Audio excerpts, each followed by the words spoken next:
Hello, hello, hello. Are we live? Let me see. Let me put my ears on, make sure everybody can hear me. Can you all hear me? Let's turn the music down a little bit more. We are live on YouTube tonight. Ladies and gentlemen, this is John McLauchlan with J.A. Memories. I've got a very special show for you guys. If you're just jumping on, my name is John McLauchlan. Thank you for joining us today. All right, let's go. Okay. One of the things that I love doing is doing these live shows and just getting to know everybody. Hold on, why is this doing this?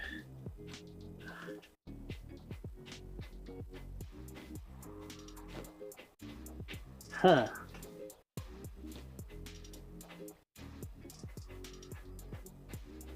Huh. Oh, I know why. The things that you do when you don't think about it. I'm setting up my buttons and I don't have everything in place. So, but it is what it is. That's why we have a previewing program. But I didn't have to do it. So, jumping on YouTube, Facebook, let's see. Jumping on. So, if you're coming over from Facebook, we are not live streaming from Facebook or to Facebook at this moment, simply because of stuff is not in its final positions. We are still working on the upgrades, still trying to work that out, but one of the things that we are excited to do is get all of our products and all of our studio space figured out. And let me just say thank you for joining us. If you are watching the replay, make sure that you hit that notification bell, turn on the subscriptions so that you can know when we go live, because we go live for this season. We're doing Mondays. We'll see how it goes for the next couple of weeks, see if we can drum up some good solid community. Today we've got a very special show for you guys, and I'm excited to talk to you guys about cloud storage. And we're going to delve into a variety of different styles, different takes on cloud storage. Everything from straight up everything in the cloud, everything living in the cloud, to everything living on-prem, which really is not cloud. That's just a NAS or a hard drive connected to your computer, or some variety of like that, or we're going to talk about hybrid. And there are different players in the game, and a lot of the products that I'm discussing today, we can go ahead and get for you guys. One thing that, as a distributor, I have discounted prices for a lot of products, and a lot of things that we talk about on this channel, we can get. So I'm excited to talk to you guys about that and about how you can get your hands on these products yourself. So if anything sounds like something that you would like, go ahead and reach out to me either through the chat or through the comments below, and let me know what you guys are looking at and thinking about. We have products from Blackmagic. I've got a new company that we're going to talk about, Iodine, with their Prum data and their mini line. And then we've also going to talk about some of the other cloud storages, such as Backblaze, AWS, Azure. So we're going to be discussing all of that and getting all of that done. So, sounds like my son's coming down. So he's going to bring me some dinner. We haven't had dinner yet, so I'm going to enjoy some food while we talk. Hopefully no one is bothered by that. All right. So, like I said, we're discussing the influence of cloud storage. Cloud storage is, for those that don't know, cloud storage is storage that is placed outside of your own infrastructure. When cloud storage first came out, it was this this word that people didn't quite understand. They didn't know where their storage was being stored. They just knew it wasn't on their premise, and they could access it anywhere. And that's one of the benefits of cloud storage, is the fact that you can access your data anywhere in the world. For some people, that was perfect, especially when the pandemic hit. Cloud storage skyrocketed because people could work from home, or they could work from a remote location and still access their data as if it was on their local box. Well, one of the things that people had to overcome was, in order to get the same speeds as a NAS system or a local hard drive plugged into your computer, you had to have high-speed internet. You had to have quality internet, stable internet, that would require you to have a solid connection. So cloud ran into the caveat and into the bottleneck of being limited by the local end users' bandwidth. A lot of companies, to overcome that, upped their bandwidth. And we saw the integration of gigabit internet and multi-gigabit internet. Some of the larger companies have 10, 50 gigs of bandwidth. I read just the other day that there are some companies that have 100 gig internet pipe into their facility in order to facilitate the speed and requirements that they require to be able to read and write live to their platforms. You also have the caveat of, you have to learn how to segment your data so that the data for media has a portion of that dedicated to just that, to the data that is coming in. Because if you just do a flat bandwidth, a lot of times what they get is, when you have an office space, you have your VoIP systems for your phones, you have your data for your accounting, you have your data for the streaming people that just randomly stream without any warning, those that like to play video games at their lunch breaks, and all of that data and all that information gets flooded, and the data that you're requiring for editing and for stuff like that tends to get muddied in the bandwidth, even with a large capacity bandwidth. Now, there are some that can overcome that by just upping the bandwidth of their traffic, and others that can't. So segmenting out your bandwidth to say, okay, I'm going to dedicate, I've got a 50 gig pipe coming in, I'm going to dedicate 25 gigs just to my data packets. And I want to make sure that my editing people have high-speed internet, so I'm going to make sure that they have a gig connection, 10 gig connection to the media servers and stuff like that. And you see how it can spiral. Just living on the cloud can get extremely expensive. A lot of the people out there who have cloud storage, there are some big names out there. LucidLink, I've talked with LucidLink. LucidLink is a company that provides services for just that, a cloud storage. They have a hybrid kind of environment where you can have a local cache, but a majority of their stuff is based on a cloud storage environment. Now, when you think about cloud storage, let's think about this. Think about Google, Google Drive.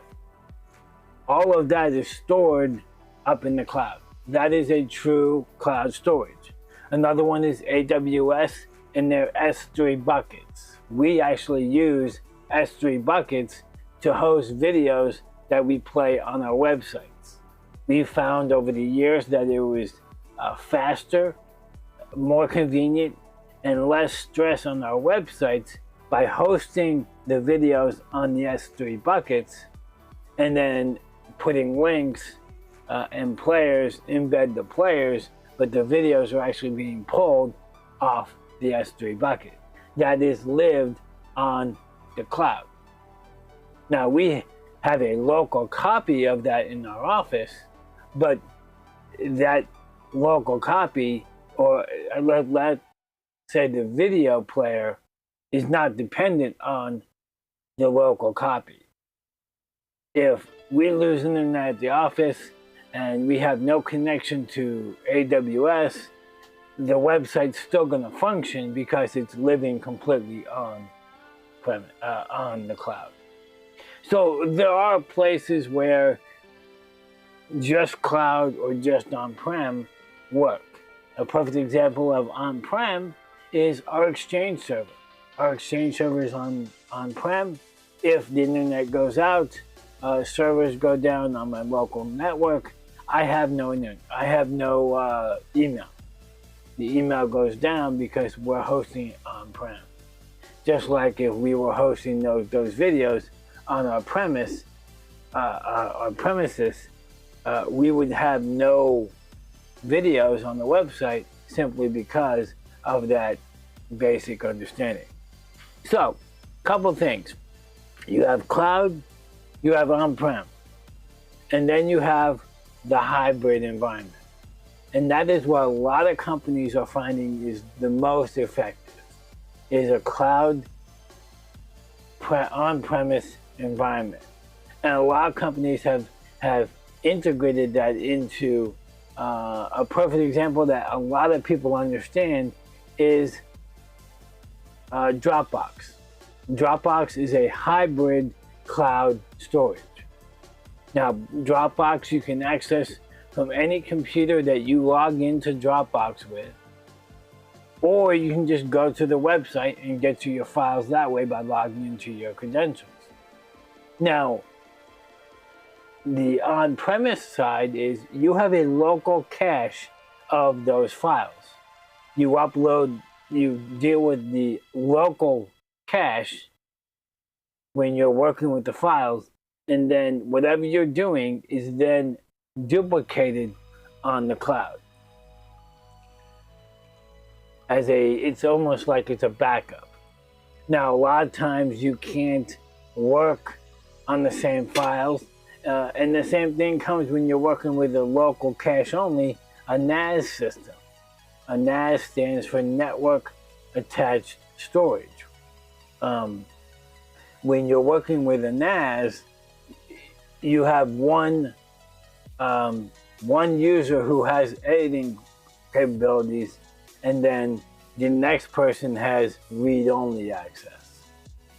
Well, one of the things in the industry, media industry, is we've tried to figure out how to work with media on a grander scale.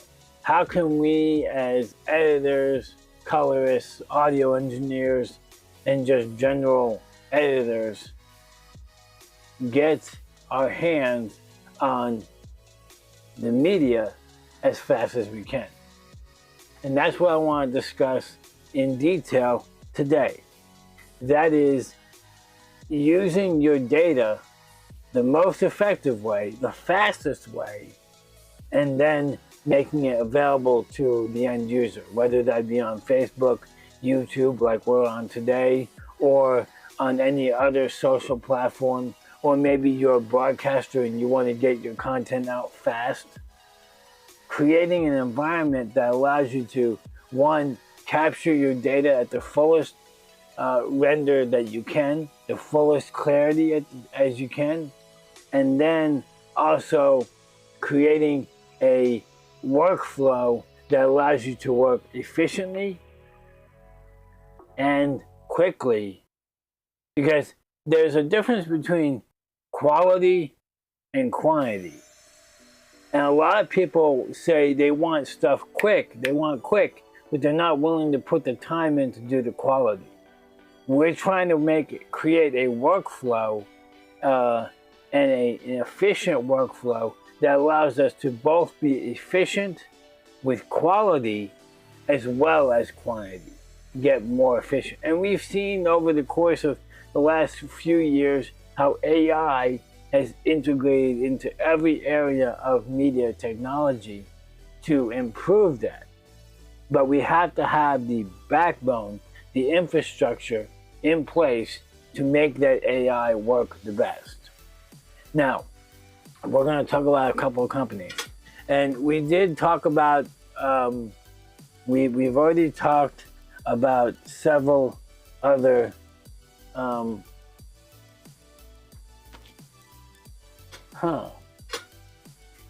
I apologize. I saw something and it messed up.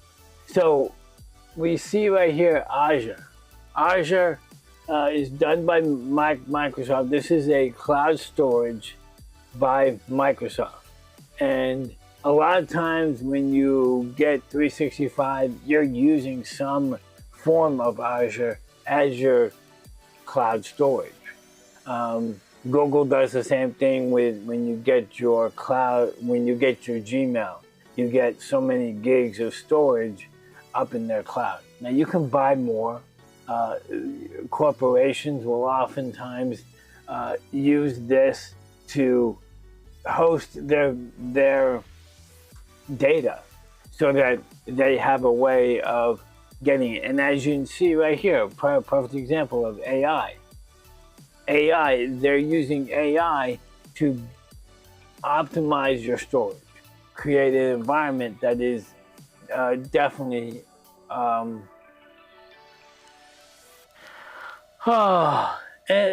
and they have all kinds of services, features that allow you to, and of course they're talking about their AI big time, but again, they're using it for all different kinds of services.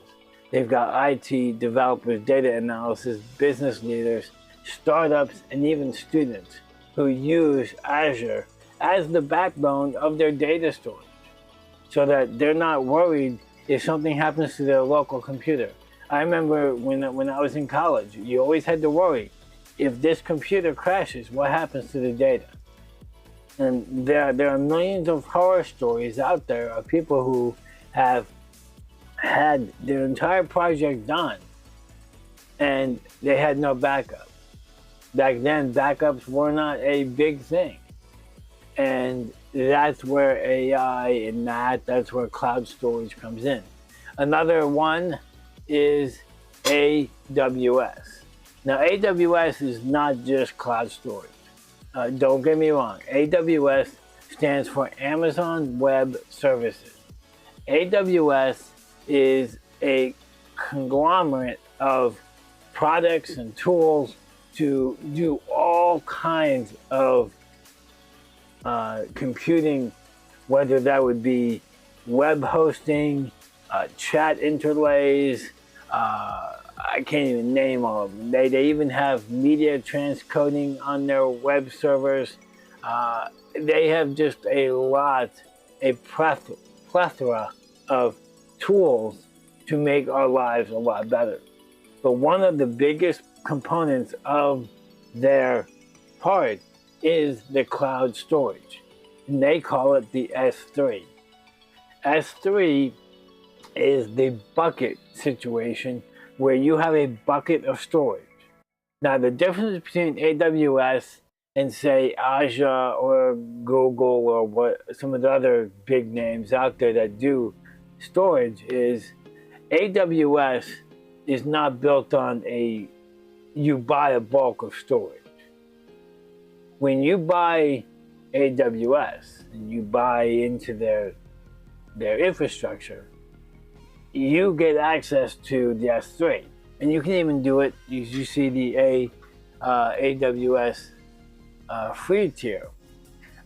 You can actually get free stuff. And here's the storage. I'm not going to get into everything that AWS does because they, like I said, they do a lot. But you get 5 gigs of free storage for 12 months for free. Okay. Now, one thing to keep in mind, Dropbox does the same thing. They give you 2 gigs free. Google gives you 15 gigs free. So, providing free storage is not unheard of. But the difference between, say, Dropbox that gives you 2 gigs of storage, in order for you to get more, you're going to pay a yearly fee. With AWS, if you go over 5 gigs, you're now going to get charged the overage for what you use. So say today you're using 10 gigs and then you bump down to 5 gigs. You're now back down to the 5 tier, the free storage.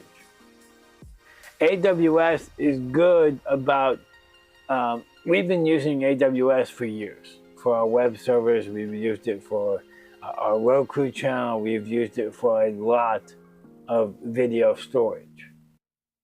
And one of the things that they do is they allow you to store a lot of data up there for pennies on the dollar. Now, with a lot of CDNs, content network distributors, they charge most of their fees on the distribution of that data. And AWS is no different. So when you're hosting that video and that video is being pulled down, you're going to get charged not only for the storage, but you're also going to get charged for the distribution of that. Now, maybe you don't have a reason to use AWS because you're not going to do a massive distribution. You're only going to use a few people accessing one at a time.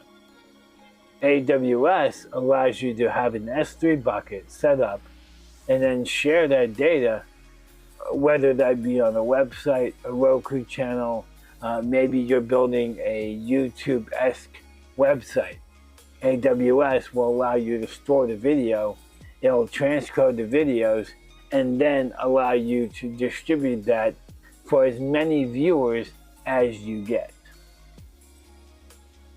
And today you may get 5, tomorrow you'll get 300. And AWS will scale up the services in order to meet the demand as you need it. And one of the biggest things about AWS is you pay for what you use. They don't charge you a flat rate, they charge you for what you use. And they're very good about explaining to you what those fees are based on what you're using. Again, a lot in there to unpack when it comes to AWS, but this is just your free tier of all kinds of things. Code Whisperer, Open Search Services, SNS, Lambda, SageMaker, Dynamo Database, EC2, that's where you build your computers and things like that. All kinds of things. So, you know, and that's one thing to keep in mind when you're doing your search for the perfect tools. You have to, one, understand what you're getting yourself into. When I first signed up with AWS and I was instructed by my boss to learn AWS and figure out how to make it work for our TV department, I was inundated with a whole bunch of tools that I had no idea what they were for. So it's very important that you understand when you get into a cloud environment, you understand, one, what you're getting. Okay? You understand what tools are at your fingertips. And not that you're going to use every tool, not that you're going to be able to, or even understand the complexity of everything that's available. And oftentimes, people don't actually utilize everything available because they don't need to. And there is no reason to pay for something that you're not going to get and use. So keep that in mind when you're doing your search. Okay, next we're going to talk about, we're going to get into the hybrid environments. So you have your on-prem. The on-prems are NAS storage, local flash drives, local hard drives to the computer, shared across the network. Maybe you have a server that has a bunch of JBODs on it. JBOD stands for just a bunch of drives on it, and you're combined all together to make one big data pool. And maybe you have a RAID system and it's backed up that way. That's the on-prem. Then you have your cloud storage, whether that be Google Drive, Azure, AWS, whatever it is. You have your cloud storage. Now we're going to get into the hybrid environment. And this is what the media departments are actually learning, as is more of a user-friendly and a user environment. Because everybody in media have drives like this. This is an SSD, a SATA SSD, and this is a 1 terabyte drive right here. In my hand, I'm holding a 1 terabyte drive. Okay, that drive is accessible right now. If I plug this into my dock, it's accessible to my local environment. Now, how can I make this accessible around the world? Now, when you talk about cloud storage, there's two separate use cases available for cloud storage. You have the use case of local network. That means anyone in your network who needs access to that. And again, the NAS is a perfect example of that, because a NAS, a network attached storage, is a bunch of drives that is available to use across the network. A cloud storage that we're looking at now is MyCloud. Now, MyCloud is done by Western Digital. I have used this.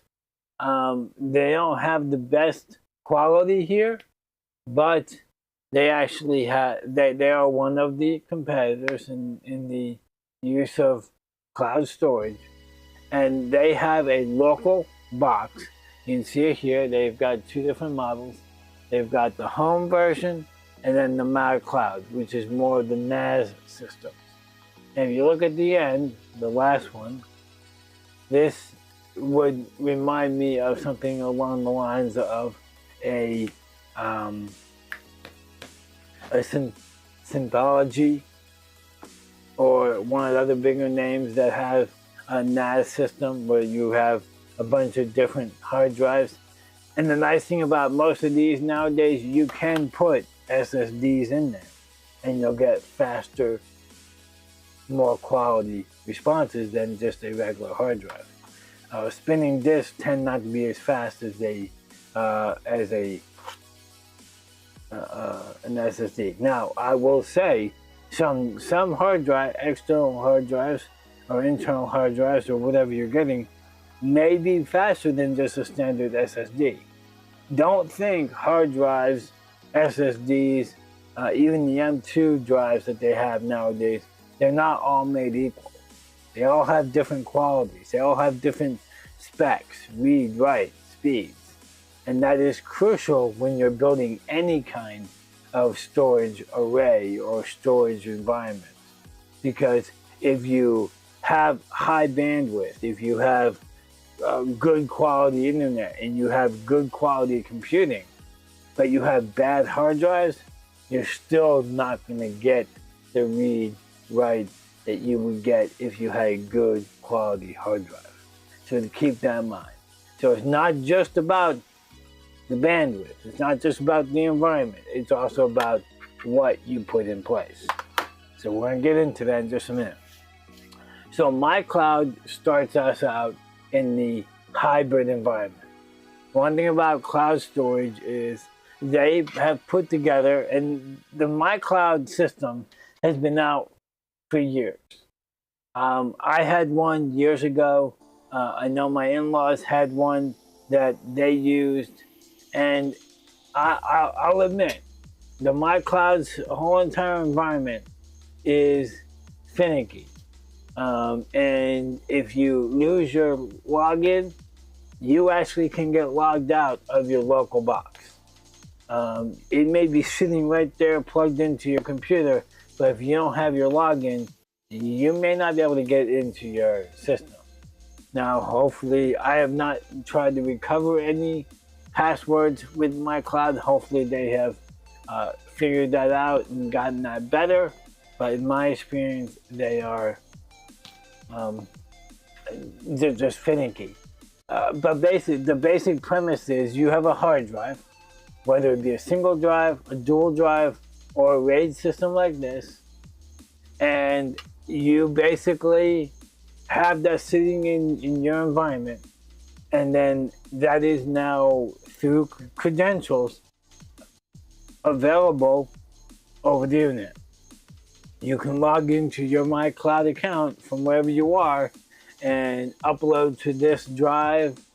You can view content on that drive, and that's nothing new. I mean, people have been doing that for years, but Western Digital came out with the MyCloud as a home environment and a business model so that it was a hybrid cloud storage. It was your own cloud in your own home. Now, once we get into the faster requirements of data, because MyCloud, I'll be honest with you, the MyCloud system is not designed for high-speed internet. High-speed editing. You're not going to leave the data on the MyCloud drive and edit that content and then expect it to be good quality, both viewing and responding. So be mindful of that. Just if this is a great option for backing up stuff. This is a great option for if you're doing just data and you need to be able to read some data packets, say your documents or something like that, that is there. Now, I will stop and pause for a minute and just tell you, when we're discussing online content, as with anything, your credentials are very important. It is very important that you secure your data. And it is left to you as the end user to make sure that your data is secure, and it is only secure as your passwords. I personally would encourage you to make sure that you are using, as much as you can, a two-factor authenticity. You know, if every time you log into your data that is secured in the cloud, you have to use your cell phone that you have in your pocket, I would encourage you to do that. Whether it be a scan of your data, whether it be you enter a code off your phone. The reason being is if someone tries to get your password, someone does get your password, okay? If they don't have your cell phone physically in front of them, they can't get in. It's like when the people use biometrics to get into a building, or they use a thumbprint to unlock a key box. It's the same thing. Unless they physically have your eye or your thumbprint, they're not going to get in. They may be able to get to the door, but they're not going to get in. They may be able to crack the door a little bit by having your password, but the two-factor authenticity is the master key that unlocks the door. And if you don't have it, you can't get in. Yes, I have all my stuff set up with two-factor authenticity. I have sometimes I'm logging into a computer 6 or 7 times into a browser, and every time I've got to enter a new code. Yes, sometimes it's annoying, I'm trying to be quick, but that security is a sense of peace that allows me to know that that data is secured and no one else is going to get hold of it. And that's how you have to treat your data that you're putting up in the cloud. And outside of a massive AWS hack that all of a sudden everything on AWS gets stolen, you know, obviously if you're in that, there's not much you can do about that because it's outside your control. But whatever's in your control, you want to secure as much as you can. Okay, now that we've gotten on that soapbox and gotten off it, let's go into the next product. I'm going to talk about, everybody who watches my channel knows I love Blackmagic. Blackmagic Design has done a plethora of products over the years that have revolutionized the workflow of television, because their products they may not be as good quality as, say, Ikegami, Sony, or some of the other bigger names, Grass Valley maybe, but their quality is there. They have good products and they do work. Sometimes you gotta work within the kinks, but their products work. I have been using Blackmagic heavily since 2018. I have built numerous studios. I've built church environments completely based on a Blackmagic Design infrastructure. Well, a few years ago, they came out with network storage.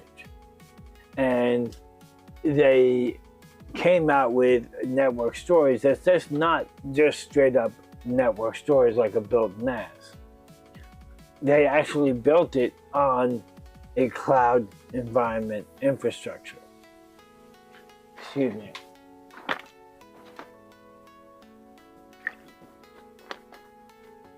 They went the route of doing the cloud environment, the hybrid environment. They have several network storages, and we're going to talk about the big one first, the cloud store. This box right here is a network store.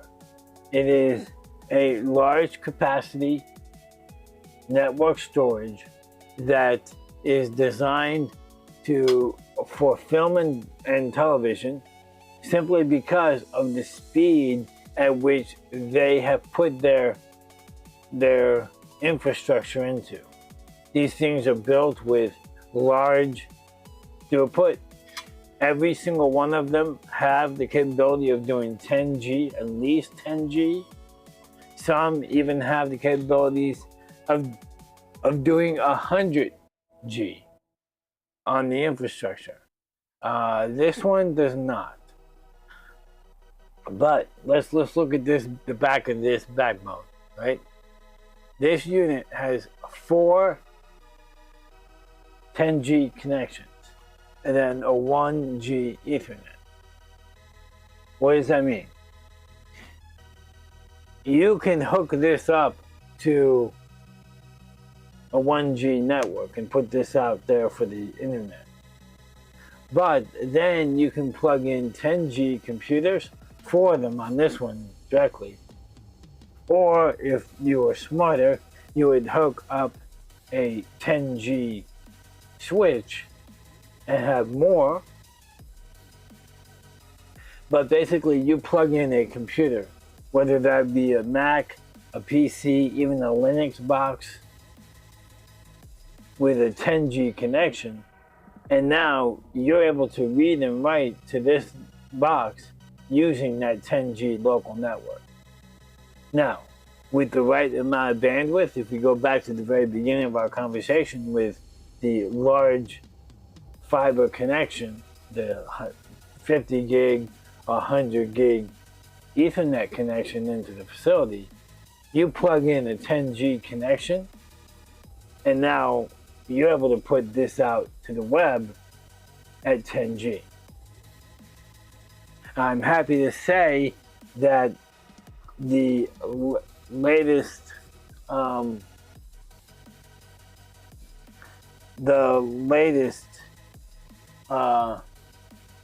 update to the cloud storage, they have 3 different ways of connecting now to the storage. You can, let me see if I can find it on here.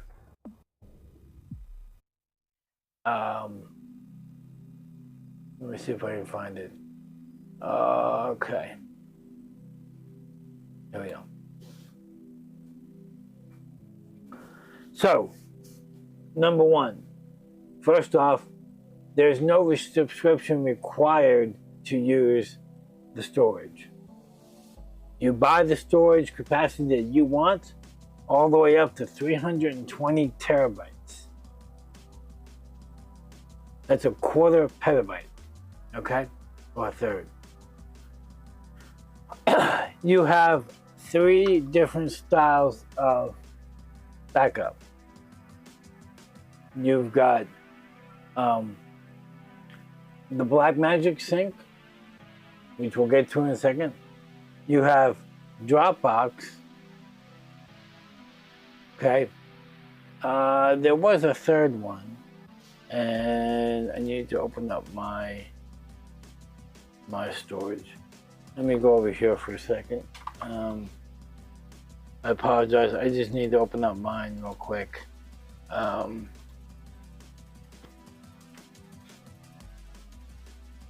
Okay.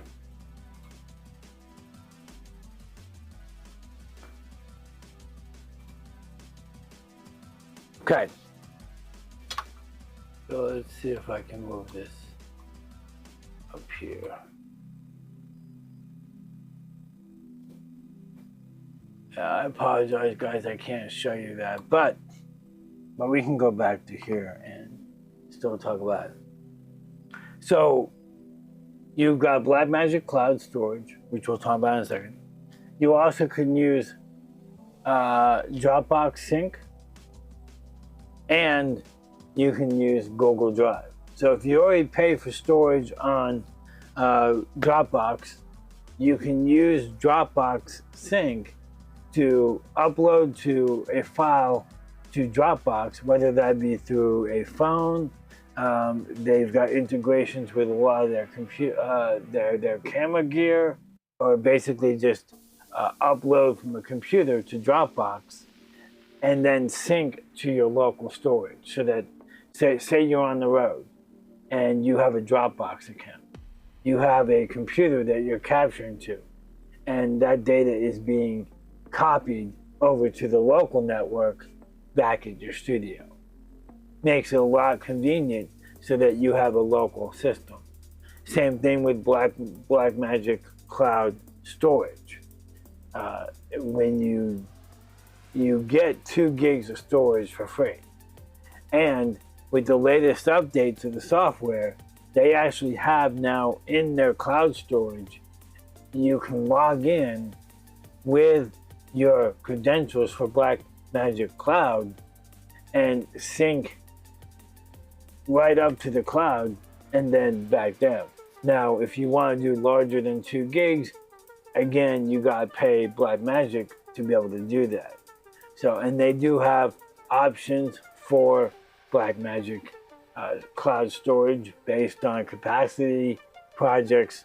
Now, the nice thing about Blackmagic Cloud, and this is where they really built their infrastructure around their own software, is they have what's called projects. And you get projects based on how much storage you buy. But the nice thing is, when you upload your content, you can upload your DaVinci Resolve files, which, by the way, DaVinci Resolve is a free software. You then have the capability of editing that content, but not just editing. Say you have a colorist in Australia, you have your audio engineer in New York, and your main infrastructure is in California. The person in California is cutting and putting video together and making the final edits. The colorist is making sure in Australia, he's making sure that all the shots are nice and neat and they're vibrant and they're clear. While your audio engineer in New York is mixing all the audio, making sure it's nice and smooth and has clear, crisp audio. The nice thing about using the DaVinci Resolve with the Blackmagic store, especially if you've got that 10 gig connection, you actually have the capabilities of doing all of that simultaneously, which cuts down on the amount of time it takes to make a final video. Whether you're a small YouTuber or maybe you're a large commercial environment where you're putting out commercials left and right, or maybe you're a big production house that does blockbuster movies. These storage capacities are unbelievable. Now, like I said, they have different they have different storage capacities, but they also have different products. Now, I will show you this page. This is their different models of storage. We were looking at the cloud store, but they also have the Blackmagic Cloud pod up here. This pod, the convenient part of the cloud pod is you're in control of how much storage you get on the local environment. Okay, this pod plugs into your network, then you plug in your hard drives. Okay, you can have up to 2 because there's 2 USB-C connections. You can plug up to 2 drives into this. And once you do, then all of a sudden, everything is now plugged in on the local network. It shows up as a file server. I actually have this. I actually bought this about a year ago, and I've been using it. I use it for all my video transitions.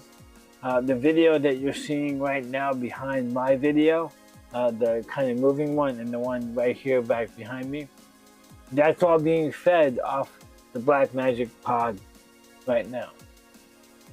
Now, again, I'm in the local environment. All the computers that are running the software are not connected directly to the pod, except through the internet or through Ethernet, so on the local network. Now, I can access data on the drive. So, let's go off this. I'm gonna look at something real quick and then show you guys. I want to make sure that I'm not showing you guys anything inappropriate or sensitive. So let me look at my drive. one other thing to keep in mind when you're doing data stuff, always make sure that you keep your data secured as much as you can. So always, if you're doing a live venue, always preview your content before you actually push it out for everybody. Okay. I need to.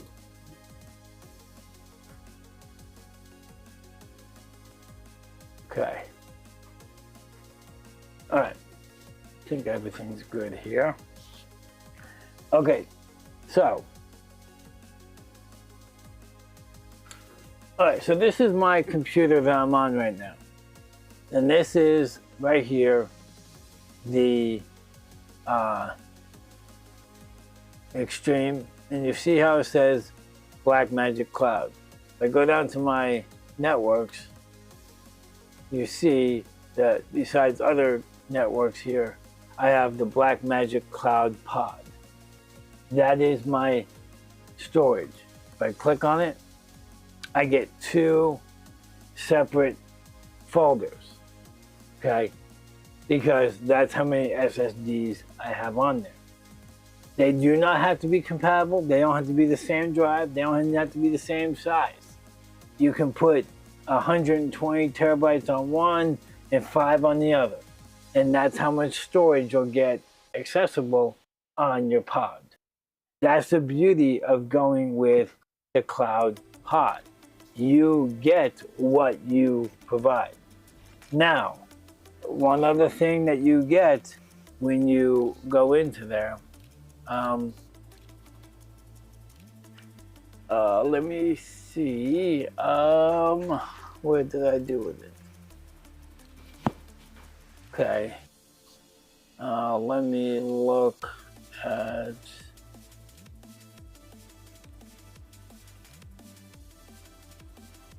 this.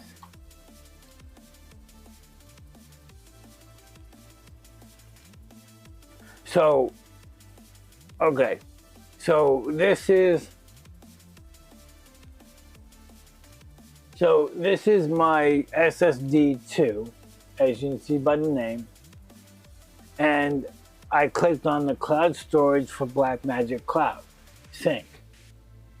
The nice thing about this is you can choose which hard drive you want. Like right now I'm on SS2, but it's pulling from SS1. You put on the cloud pod, and then you can pick whichever one you want. And then you pick which folder you want to sync up with. That's as simple as that. Now, if you go with both ways, that means whatever you put up on the cloud from another computer into that folder will be dropped onto the pod. And if you drop something into the folder from the pod, locally, it's going to go upload to the cloud. So you have a direct copy of everything else. You can choose only backup from the pod to the cloud as a backup, or vice versa, from the cloud to the cloud pod, so that you're using it basically only from your remote work. So whatever environment works for you. And again, it comes down to the most efficient for you. And this is what's nice. You see on this folder, I have quite a bit of folders on here. But I have only a single folder labeled Cloud Store. Okay? This folder is the only thing right now being stored up in the cloud. So if you're concerned about cost and you're trying to keep costs down, but yet you still want to have the flexibility of working from your phone, because Blackmagic has apps that work directly with the cloud storage. One being the Blackmagic camera for both iPhones and Android devices. So you can take video with the Blackmagic Cloud, the Blackmagic camera app on your phone, and then immediately upload it to this folder, and it's being dropped into your local network for quick editing.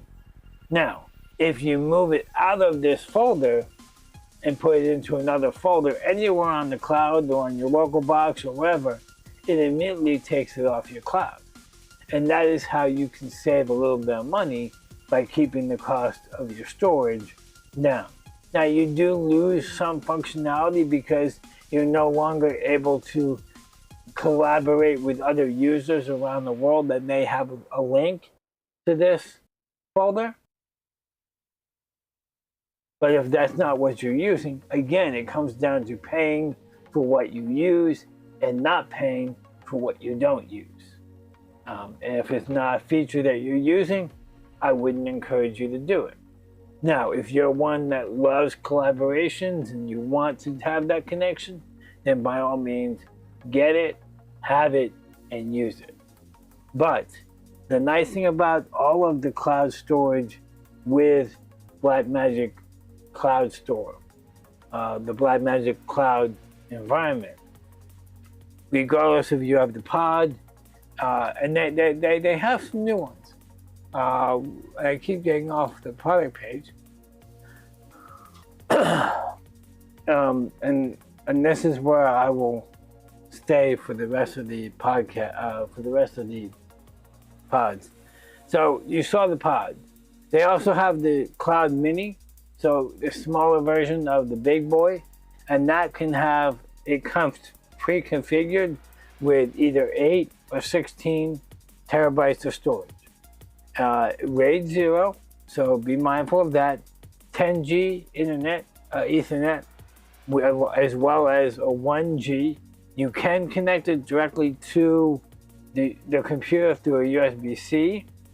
I'm not sure if you can add capacity to this through that USB-C, but I know you can actually add it to that. So then you have the Blackmagic Cloud Store Max.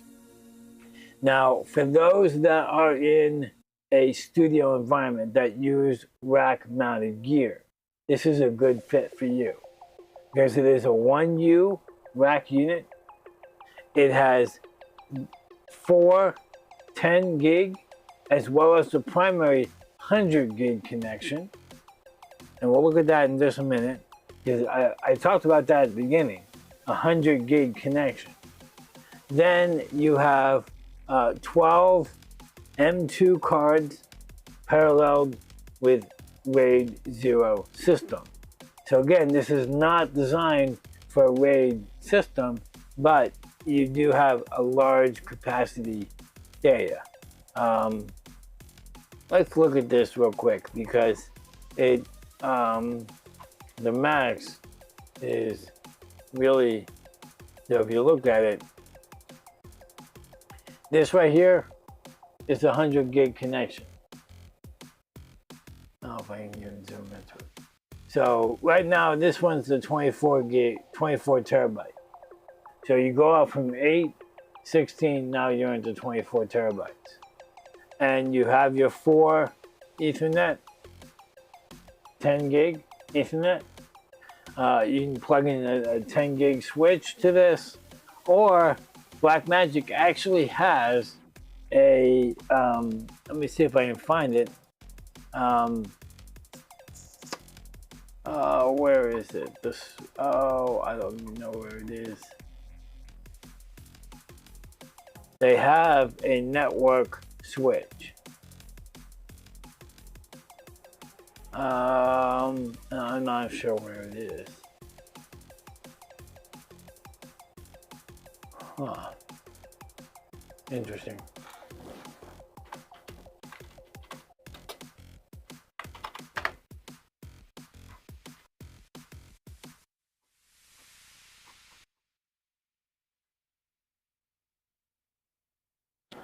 Okay, well, let me see if I can find it on the home page.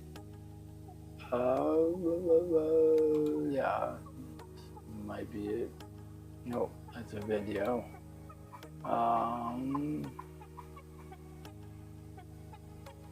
There we go. All right. So they have a network switch. This is their Ethernet. Now, mind you, this is designed for obviously video in and out, using it with their new 2110 protocol, but it also works because they have two 100 gig connections.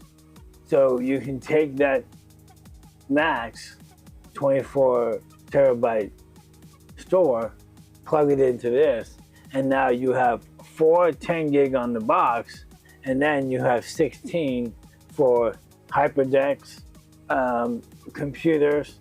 Because the nice thing about these stores, you can use these to capture Blackmagic RAW or ProRes or DNS HD footage, or even 4K, some 8K footage straight to the store.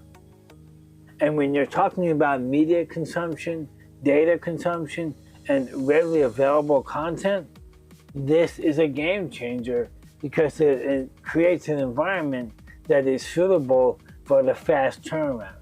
For those commercial environments that want the quick and accessibility of their content, that's what they're looking for, the fast turnaround. So building upon the store with something like the network store, the network switch, that allows you. Now you can buy other switches out there, 10 gig switches, 100 gig switches. A lot of companies make it. This may be a little overkill because you're not using the 2110 IP protocol. You're not worrying about switching video to and from. So maybe you just want the bare bones switches, which is fine. There are plenty out there that will do that. But again, that is something that Blackmagic has an environment that will work together for you.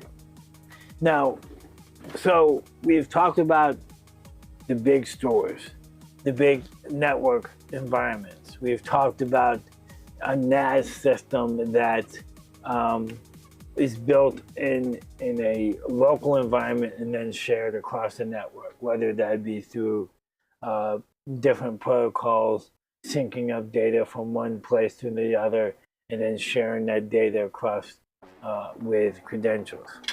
Okay, now, the one thing we have not discussed yet, and I want to get into before we end, we've already been over an hour, but I wanted to get into a new company came out with, it's not really a new company, but they're a company that I just found. And I'll be honest with you, I don't have any of their products yet. I am looking forward to being able to get my hands on it. I will preference this section of the video by saying these products are not cheap. But they are quality.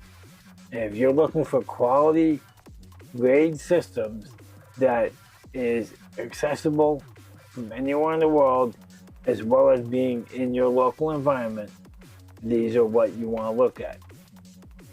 Now, the company is called Iodine.